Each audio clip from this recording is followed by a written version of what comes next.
In any city where there grows a dense forest, hire a guide to take you into the wood. When you can no longer see the forest's edge, stop your guide and tell him that you wish to meet with the holder of secrets. He will sigh deeply and lower his eyes, but he will acquiesce to your demand. He will lead you into a part of the forest that is so thick you will no longer be able to see the sky. Eventually, you and your guide will reach a place where all of the trees are gnarled and deformed. There, he will point to a great old oak tree, whose scars seem to form a face and say, "There rests the holder of secrets, who awakens only in hours of supreme darkness." A word to the wise seeker, do not look it in the eye until all's said and done. He will then leave you to make your camp without another word. Heed his advice, and pass the hours as best as you can until nightfall. When the darkest hour of night is upon you, walk backward toward the tree. Stop only when you feel its roots beneath your feet.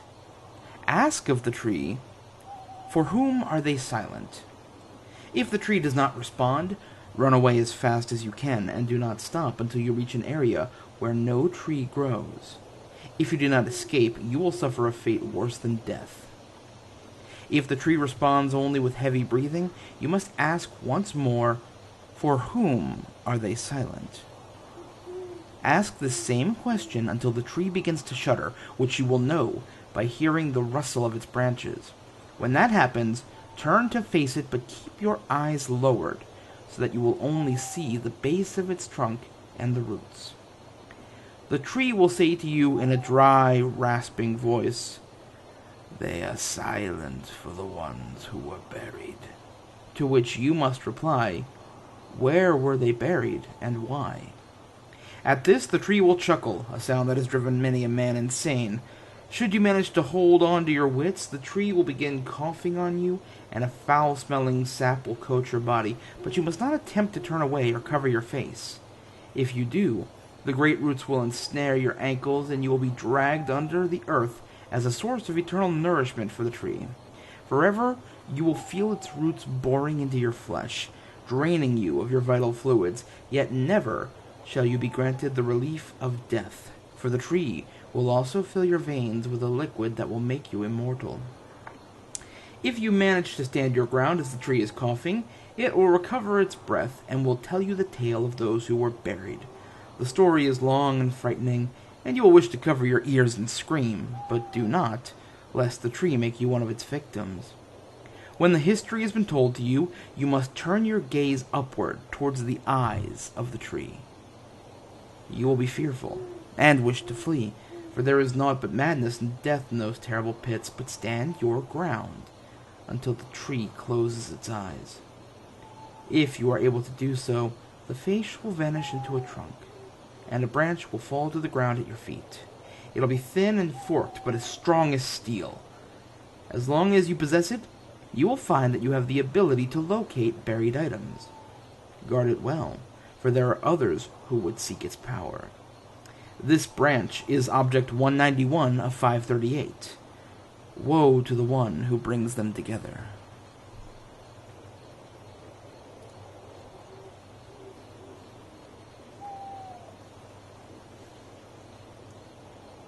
In any city, in any country, go to any mental institution or halfway house you can get yourself to, and ask the receptionist desk to meet the holder of indulgence.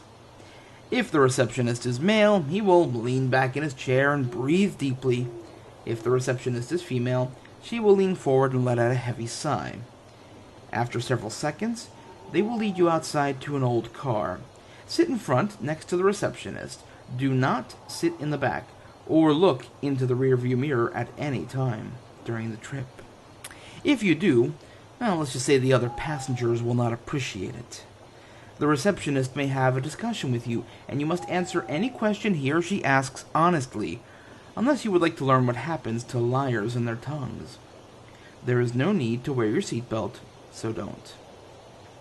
After driving for what will seem like days, the receptionist will take you to the middle of a field, where an old brothel sits. The doors will open suddenly, and the receptionist will be gone. If the sun is setting, Get to the brothel quickly, for only the soft glow from the lanterns hanging on its porch will protect you from what lurks in the fields. When you arrive on the porch, you must not attempt to enter the brothel or peer inside. If you do, its patrons will pull you in, and you will be unable to escape its pleasures, even as they rip you apart. On the porch, you will notice a large woman playing a flute made of human sinew and bone. Each note she plays causes the instrument to bleed heavily. You have never heard her song before, but you will be able to hum softly to a rhythm. After a few minutes, or hours, depending on how loud you are, she will stop playing. At this point, you must remove all of your possessions, including your clothes. If you have gold or silver fillings, it is recommended you remove them as well. You should have no need to fear her if you have truly given everything on your person, because anything you have left or tried to hide, she will use to bring you everlasting suffering. After you have removed all of your belongings and laid them at her feet, she will nod once. Move forward, and on one knee, take her hand and ask, "How did they find happiness?" Suddenly, her left hand will grip your arm and turn deathly cold. You will not be able to move without tearing your arm off. The flute will begin to play itself, and through its sound you will hear of their violent orgies, and how they cackled with glee at their creations. You may feel yourself so overcome with disgust that you will jam your fingers into your ears so deeply that you will puncture your very brain. If, however, you can survive and retain your sanity, when the song is finished, you will find the old woman dead and decayed, having released her grip on you some time ago. At this point, you may pick up the flute, and the receptionist will return with a fresh set of clothing for you as he or she drives you back to the institution. The flute is Object 192 of 538. Its song is the only thing that distracts them.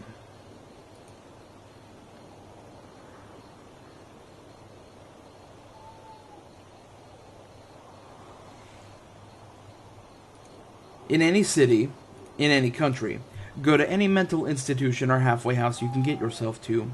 Reach for the reception and ask to visit someone who calls herself the holder of the kiss. The clerk will look at you with a mix of both pity and slight confusion. You will find yourself slightly puzzled from her look, but you must not think too much about it, or you'll find yourself lost, never finding what you are after. Wait motionless, and after a few seconds, the clerk should point to a pink door to the left. Approach it, but do not enter just yet. Instead, grasp the doorknob gently with your right hand. If you get a feeling of shock as you touch it, flee fast as you possibly can. Do not stop for anything, not even sleep, for if you do stop, they will find you. If you are able to escape the country without harm, you are safe, for now. If the knob is soothing to the touch, however, feel free to enter, but it is not too late to leave. If you choose to continue, open the door with great care. When you step inside, you should hear a distinct choir singing a lovely melody that will fill your soul with the innermost pleasures. Do not say a word, and if they for any reason stop, immediately yell, "Please continue, I wish not to intrude." If the silence persists, pray for a painless demise by the unimaginably horrific creature lurking in the blackness. If they continue singing, carry on. After what seems like hours of wandering in darkness, you should stumble upon a ruby red door. Knock on its frame thrice. If you hear a demonic voice speaking a language no human can understand, you will know that the creature has been summoned, and that your life will end now. If there is no answer, continue inside. Inside will be a room with walls made of the souls of lost loved ones. In the center of the room shall be a beautiful woman gazing upon you. Do not dare look away from her, for if you do, unimaginable horrors will be cast upon you. Approach her, but do not get less than 10 feet from her. She will be speaking a language that you will not understand, yet somehow it is soothing. She will answer to nothing but one question. Will they ever find peace? At this time, the woman will fall absolutely silent, but she will not break her gaze upon you, and neither should you with her. She will not answer the question, instead walking slowly and gracefully toward you. Do not make any attempt to move. She will then passionately kiss you on your cheek. Once she is done, she will disappear into the shadows. Where she kissed you, there will be a small, flawless ruby embedded into your cheek. You now hold the object. The ruby is object 193 of 538. It must remain with you for the rest of your mortal days. Attempting to remove the gem will be one of the biggest mistakes you will ever make.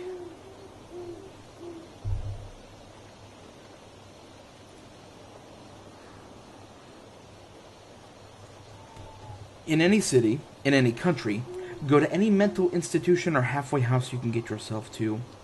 Walk to the front desk and address the worker there, asking to see the holder of the destroyed. Should the worker cry out in horror, then you've come at a bad time. Or possibly a good time. Death by spontaneous combustion isn't all that bad. If the worker laughs, you've come to the right place at the right time. The floor will crack, then break entirely, as if it was made of glass. When you hit the ground below, walk straight ahead until you see a small flame. Keep walking forward until you can see what feeds the flame. Bend down and ask the now very burned thing that was once a man, what happened to the ones that were destroyed? The arm of the thing will reach out and grab your neck as the holder begins to tell you the tales of every seeker that was destroyed in his quest, and of the objects that were destroyed. When he is finished telling his stories, his arm will burst into flames. Ignore it. It won't burn you. If it does burn, then don't worry, for you will be dead soon, even if you do let go. Quickly, however, as the world begins to burn away, grab the arm and close your eyes. As the world burns, you will feel the part of the arm you grabbed begin to change into another object. You will wake up wherever you call home. The matches in the book you now hold burn with a special flame. Whatever their fire touches will be repaired if it is broken and destroyed if it is whole. Be warned, however, that if you attempt to use it on another human, your flesh will be burned instead.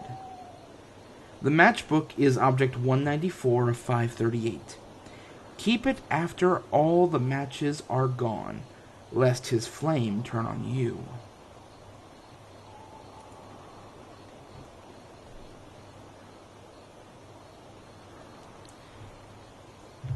In any city, in any country, enter the largest shopping mall you can find. We recommend you take a fast car for a quick getaway afterwards. Bring with you your most prized possession, not another object. They are not your possessions. They merely let you hold on to them for a while. Find the customer service desk and ask politely to speak to the holder of trade, while handing over a cash bribe. $1,000 or the local equivalent should do.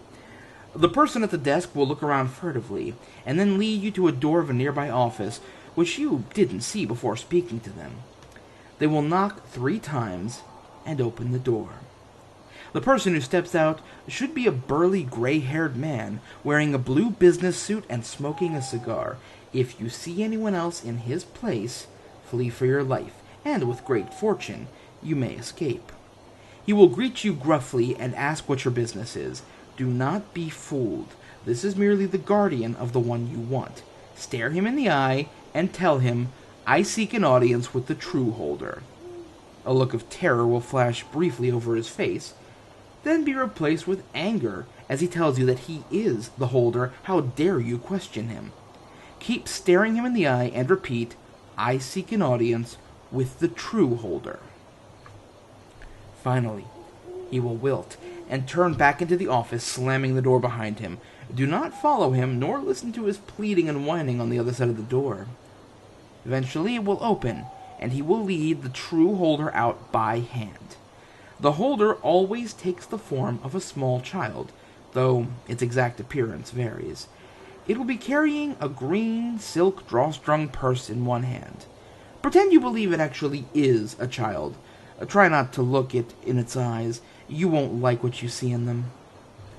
The child will rush up to you and grasp your hand. Its hands are so cold you will fear that yours will freeze solid and snap.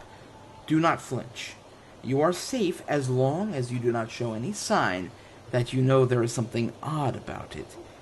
Greet the child kindly, coo over it, ruffle its hair if you like. The guardian will follow it out of the office, resuming his former gruff manner, as he tells you to keep a close eye on his child and take good care of it. Ignore the fact that he is now starting to sprout odd appendages, horns, tentacles, extra eyes, and so on. He is currently harmless. It's the child you need to watch. The child will look up to you. Once again, we must point out, do not look it in the eye, and say you brought them a gift. Hand over your most treasured possession. It'll take it, look up at you, smile benignly, and thank you politely, and then tear or smash the item to pieces with inhuman strength. Smile. For the love of your soul, do not protest. Smile at the child, and keep smiling as it takes your hand. The guardian will nod at you and re-enter the office, still shifting form as he does. Turn around, back into the main mall. The mall looks a little different now. The lights are made of human bones and skulls, glowing a sickly phosphorescent green, just enough to see by. The walls drip with stinking blood, and the floor feels as if it is breathing under your feet. You will notice that everyone you pass is slowly turning into something horrible, every one different and each more hideous than the last.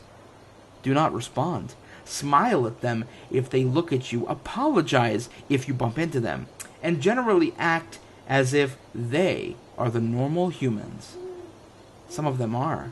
The people who were in the mall are still normal humans, seeing no difference in their surroundings, thinking they are going about their normal business, their metamorphosis, pure illusion. Others, however, are actually monsters, losing the illusions which made them seem human. There is no way to tell which is which, and you must not waste your energy trying. Find a shopping cart. There should be one nearby. Do not be put off by the fact that it is made of rotting bones. The child will hand over a scroll of human skin. Take the child's hand in your left hand and enter the stores one by one. Follow the list the child gave you. Parts of it are written in an incomprehensible hieroglyph, but then so are all the labels in the boxes and packages. Match them up closely. Other parts of the list are in your own mother tongue, but they will only tell you complex riddles about which item to take. Be careful, one hieroglyph looks very much like another, but if you take the wrong box even once, you will be devoured by what comes out of it. Examine every shelf in every store. Make sure you get everything. Don't worry too much about how long you take. You have all the time in the world, though we advise you to work fast enough that you will still be in a condition to drive when you get out. As you work, the child will jabber nonsensical words continually in an increasingly shrill voice and run back and forth, jerking your arm until your shoulder feels close to dislocation. Every time you stop, it will dart forward and scatter items from the cart on the floor. Pick them up with your right hand. Do not release the child's hand for even a moment. Pay no heed to the agonizing cold of its hands or its wild struggles. Do not show any anger. Smile indulgently at the child's antics. If you express any emotion other than adoration towards it, it will scream for its brothers and sisters, which are the real monsters among the mutating shoppers. And if you are familiar with the other holders, you should by now have a pretty fair idea of what they will do to you. Scour each shop for every item on the list. You can only enter each store once, so make sure you have read the full list and checked every item in the store. Check off the items on the list as you go. You can do so one-handed. When you have finished with each one, approach the checkout clerk at the front. The clerks are even more monstrous than the shoppers, and you may feel your mind bending in a futile attempt to comprehend them. Remain resolute. They will glance at your items and then tell you a price, and then the child will hold out the silk purse in the hand you are not holding. Place your right hand in the purse, without releasing the child's other hand or taking the purse from it. Dig around for the correct change only by feel. This is even harder than it sounds. Even though the currency is of the usual mint of the country you are in, every coin but one in the purse has its edges chipped and sharpened to a razor fineness. Ignore the mess they will inevitably make of your fingers, and do not allow your smile to fade. Do not remove any money other than the correct change from the purse, and certainly do not remove the normal feeling one, or the coins will all fly out at you sharp edge first, eventually leaving your body in pieces. Should this happen, your flesh will be devoured by the demons, each piece still conscious for every second of digestion, and the discs left of your bones will become more coins for the next seeker to handle. Hand the money to the clerk when you find it, making sure each coin is well smeared with your blood, and say, "So shall I shed more blood before this is done, and do it with a will to reach my goal." As you do this, each clerk will nod and fade into nothingness, smiling in so far as you can tell with their mutilated faces. When you have found the last item on the unbearably long list, the writing will fade from the scroll. If you exit the last store having missed even one item, the list will burn to ashes, taking the building and every real human still there with it, leaving you to suffer perpetually in the pain of the fire and your own rage at yourself for your failure. If you succeeded, head for the front doors. As you come within sight of the outside world, you will be confronted by the most horrible creature yet. If you can bear to look at it without screaming, which would alert the rest of the beasts and call them to feed on you, you may notice that the rags of a blue suit hang from its misshapen form. This is the true appearance of the holder's guardian, its transformation complete. The holder will release your hand at this point, run forward and hug the monster. Let it do so, and make sure that you do not lose your smile. Push the cart forward for the beast's inspection. It'll nod and say, "Do you have the change?" Politely ask the child to hand you the silk purse. It will do so. Dig around in the purse, laughing and talking as you do so. We recommend you comment on the fabulous deals you found at the store. Scoop all the coins except the one with no sharp edges into your hand. But don't remove your hand from the purse yet. Mutter about how the last few pennies seem to be caught in the lining. Keep making rummaging motions with your hand in the purse, and talking absent-mindedly until the thing clears its throat impatiently. Hurl the money into its face and scream as loud as you can, "Is this a fair trade to keep them at bay?" Run towards the door before it recovers. Make sure you still have hold of the purse. The child will follow you. Push it to the ground and leave it. Throw yourself out the front doors and get away as fast as possible. You will hear the screams of the child as you go. It has failed in its duty, and its kin are exacting their revenge. Do not be tempted to look back, however heartrending or satisfying you may find the sound, or you will see what the child really looks like, and none who have seen it have remained sane long enough to describe it. Drive until the next sunrise. Do not stop. Whatever you may see outside the car, and keep your doors and windows locked. As soon as it is fully light, pull over. Open the purse. In it, there will be one final coin left over. Take it, hide it, and burn the purse to ashes. Get some first aid for your hands, and then get some sleep. The coin looks like any other coin of the country you are in, $1, a pound, a euro, but the markings on it are of an unknown civilization, and the face it bears is that of an elven creature. When placed under the tongue, it gives the gift of languages. The coin is said to also grant the gift of understanding the languages of animals as well as humans. The coin is even able to translate written languages, including ciphers. The language of the objects themselves, however, is immune to the coin. The coin is Object 195 of 538. Be prepared to pay the price for your prize.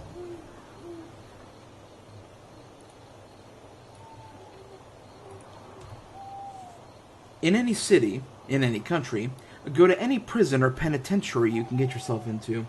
When you reach the front desk, ask to visit the prisoner, who calls himself the holder of penance. The worker's face will appear calm, but they will press a silent alarm under the desk. Several of the guards will come and seize you, claiming you have been accused of crimes spanning from jaywalking to murder. Do not possess these accusations, or any argument or complaint will be answered with brutality. You'll be thrown into a cell in the deepest parts of the building and abandoned there. You will not be in there for long, but it will seem like ages. After an unmeasurable amount of time, a guard will unlock your door and tell you it is time for your trial. The guard will command you to follow him, and you would do well to obey. The path will twist and turn, but you must never lose sight of the guard. If you become lost, the cells of the jails will be opened. The prisoners will inflict all kinds of horror upon you, but no matter how much you are hurt, you will be healed fully the next day, only to repeat the process over again.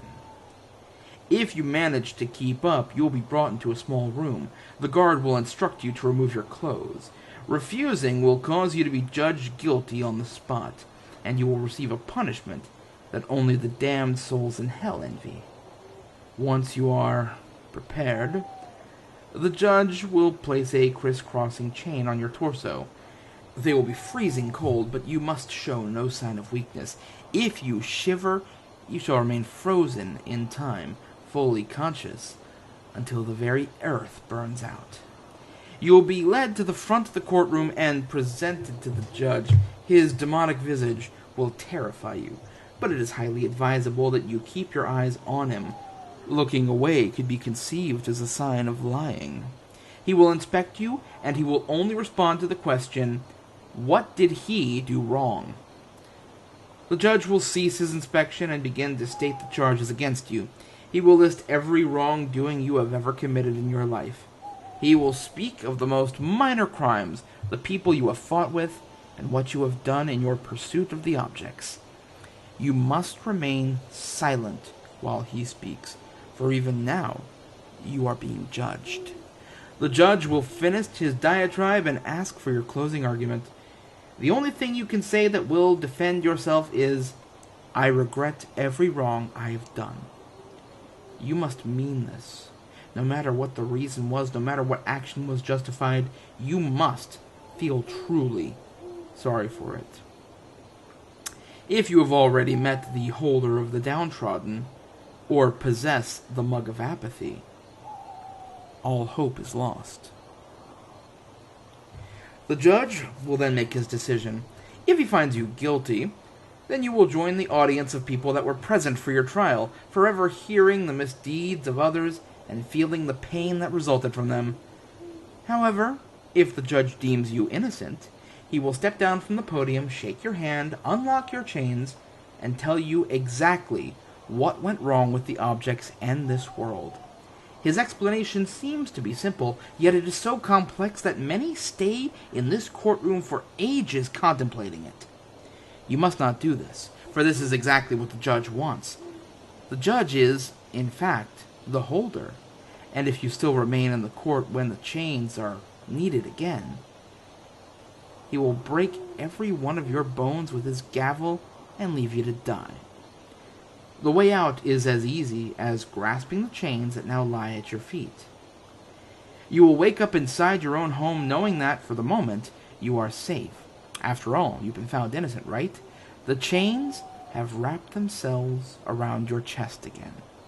They are still cold, but you will not be bothered by them. There's no taking them off now, so you might as well learn to live with it. The freezing chains you must wear are Object 196 of 538, a reminder of sins formerly lost to time.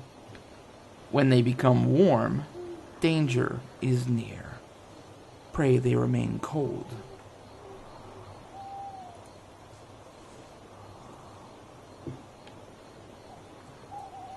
In any city, in any country, walk into a restaurant, it doesn't matter which. Walk up to the host or hostess. If there is none, wait for a staff member to come up to you and ask if you've been helped. When they ask if you could join the holder of laughter. If they giggle and shake their head, you've found the right place. They will escort you to a private room near the back of the restaurant.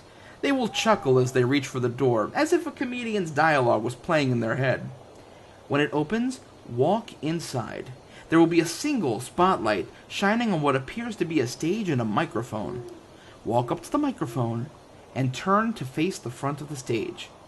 Lights, well, what will probably seem like stage lights, will hide the audience from your view, all of which are sitting at scattered tables. Which is good, because the audience is filled with beings so foul, it's best to not even begin describing them. Give each of them a wide smile as you stand there. If you don't have stage fright, tell the first joke that comes to mind. Any joke. If the audience doesn't laugh, immediately head off the same way you came on. If you're lucky, the doors will be open and you can go back into the restaurant and maybe have a nice meal and ignore what just happened for the time being. If, however, they do laugh, smile again and tell another joke. No matter what, they will laugh at this joke as well. Tell a third. If the laughter grows louder, take 3 bows. 1 to the left side of the audience, 1 to the center, and 1 to the right. After the 3rd bow, the stage lights will go down, but the spotlight will stay on you. Look up and keep the smile on your face as you look past the beings in the audience, which have started to dissipate by now. If you let your smile droop, they will see it, and strike you down with words and insults so harsh they would drive even the happiest, most cheerful person to ritualistic suicide. You will see another light focusing on the table near the back. Sitting at the table is another man, whose wide, almost menacing grin puts yours to shame. Jump off the stage and land on one of the tables. Do not land on the floor. If you do, you will just keep falling and falling into a never-ending void where you will never feel the joy of laughter again. Jump from table to table until you get back to the man. He'll be wearing a backwards baseball cap and a sports jersey. However, the text on both sides of these is ancient and unintelligible, yet you can tell they say something comedic. The man will start off with a few of his jokes. Laugh at each of them sincerely. Show him that you still have a bit of humanity in you. The bit of you that enjoys laughing. Laugh honestly and heartily. If you fake it, he can tell, and he will not be pleased. After he is through, he will ask, "So, what brings you to this side of town?" Smile calmly and happily, and start to ask him, "What will the objects," before he holds up his hand to halt your question. His smile will remain there as he holds up a noisemaker. Take it from him. He will answer back, "I don't have the answers you seek." His voice will echo and billow as if he could break out into fits of chuckles at any moment.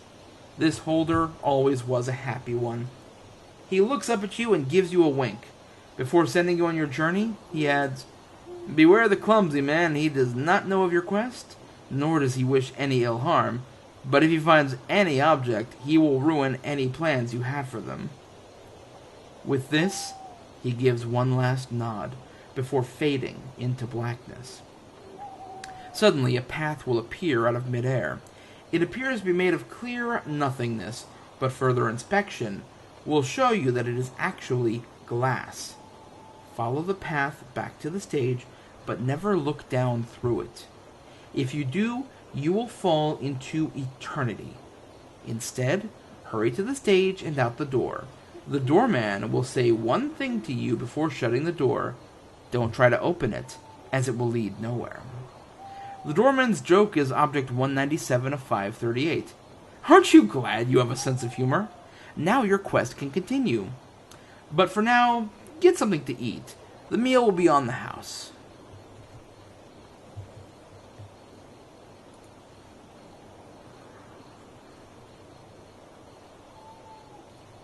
In any city, in any country, go to any mental institution or hospital you can get yourself to.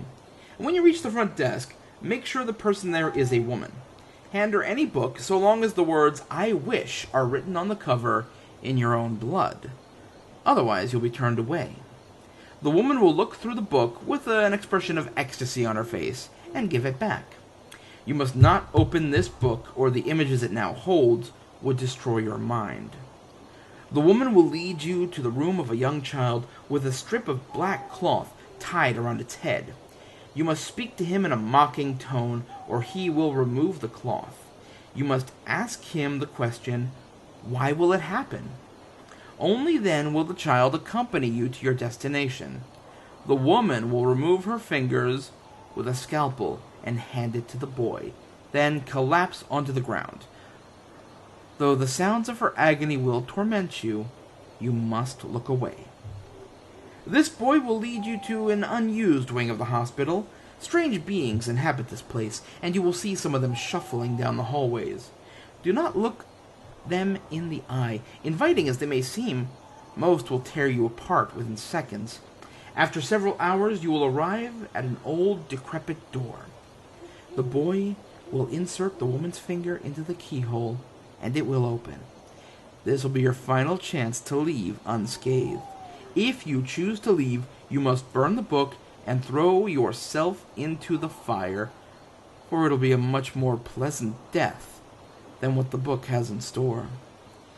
If you choose to continue, you must step through the doorway and pull the child along behind you.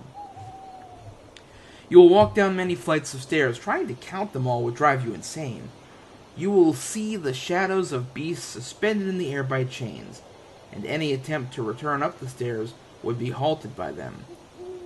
If you hear any noise besides your footsteps, sit down right away and yell, "I will continue my journey! You have no right to stop me!" If the sound continues, hold the boy over your head.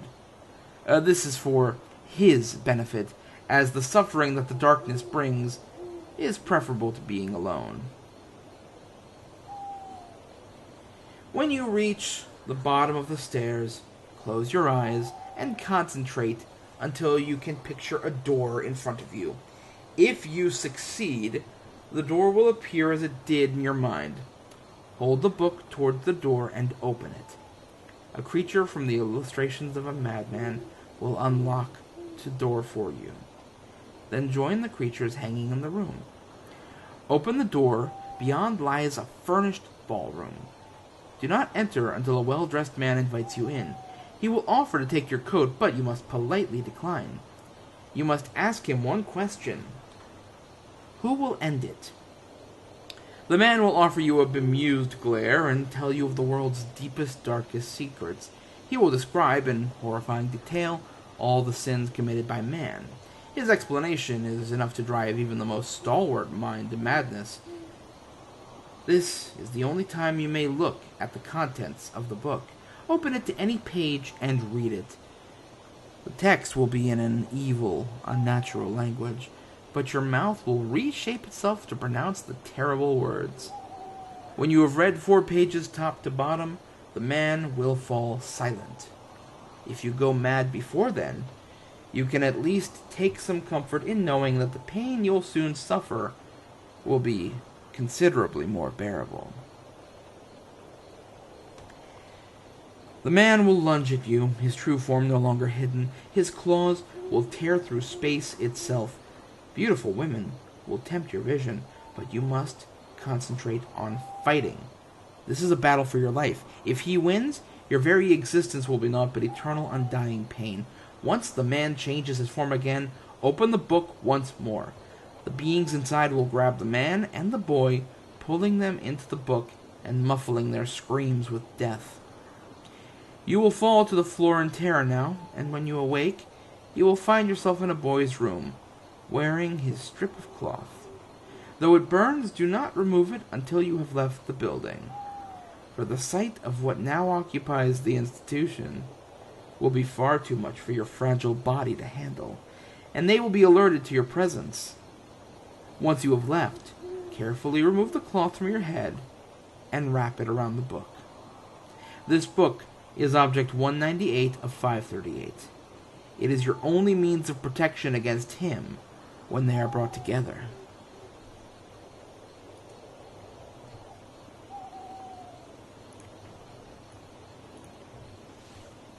In any city, in any country, go to any amusement park you can get yourself to. When you get to the entrance, ask the person behind the ticket counter to see the holder of thrill. The person will look at you with great respect and let you through into the park. As soon as you enter, run and find the roller coaster. If there isn't one, then you're a fool. You entered without thinking, and everything around you will go black as you slowly descend into hell. If you manage to reach it, get in and ignore the ride operator, who will surely question your actions. Tell him what you came for and he'll start the ride, and you will be thrown at what seems like impossible speeds. As long as you hang on to anything tightly, you'll be safe. As you go on, everything around you will mix and transform, and it'll seem like you've traveled into another reality. The things you will see may drive you mad. Aliens and creatures will appear around you. You can scream, you can cry, anything you want, as long as you hang on tight to the cart you're riding in. Finally, a blue and black monster with 20 eyes will approach you. Now is the time to be silent. It'll appear to be floating as you continue to ride the hellish machine you're on. It'll blink with every eye. It may seem scary, but as you continue to gaze it, you'll begin to feel sympathetic towards it. Your instinct will tell you not to insult it. Simply stare. Ask it, does he long for thrill? Suddenly your mind will be blasted with thousands of messages. They will make you hear voices and maybe even make you go insane. After about an hour, things will slow down.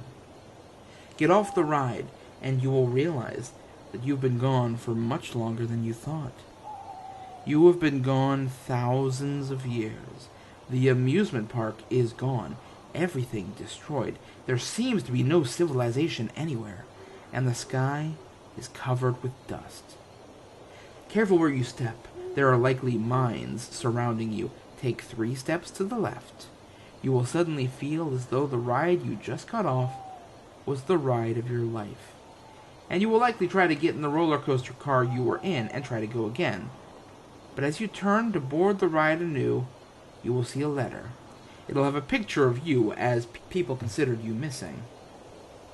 It'll also say you could have stopped a war that was coming. Don't wonder. Just think about it. You will feel as though you were to blame for everything. For the end of human race as you know it. Take the letter, and then you will head back into your own time. That letter is Object 199 of 538. You had your thrill, and you long for it again. But it comes at a huge cost. Can you stop what is to come?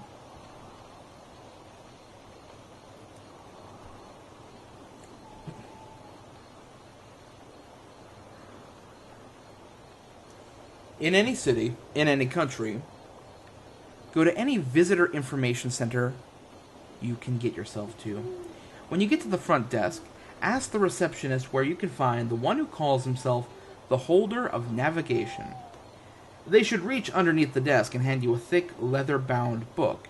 Do not open the book just yet, or you will find that the pages are blank, thus destroying your chances of meeting the holder. Instead, take the book and, without saying another word, leave the information center. You will immediately notice 2 things once you pass through the front door. First, it'll be exactly midnight, no matter what time you arrived at the information center.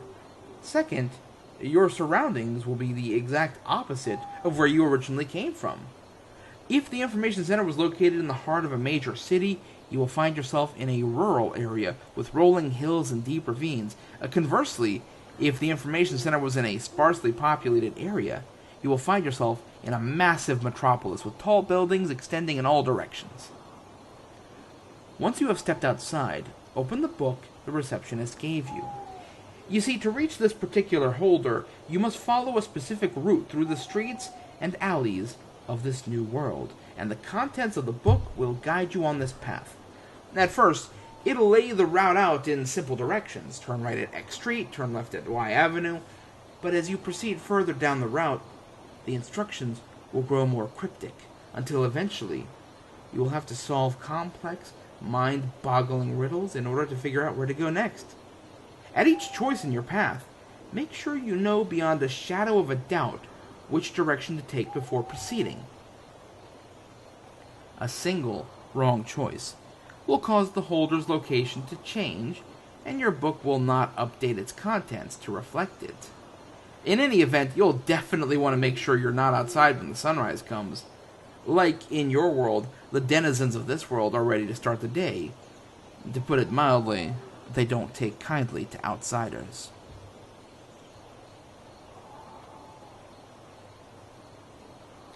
If you manage to follow the entire route perfectly before sunrise, you will arrive at a sprawling mansion more beautiful than any home you've ever seen. Knock on the door. In a few moments, the estate butler will greet you. He will lead you into the mansion and guide you through its twisting halls and corridors.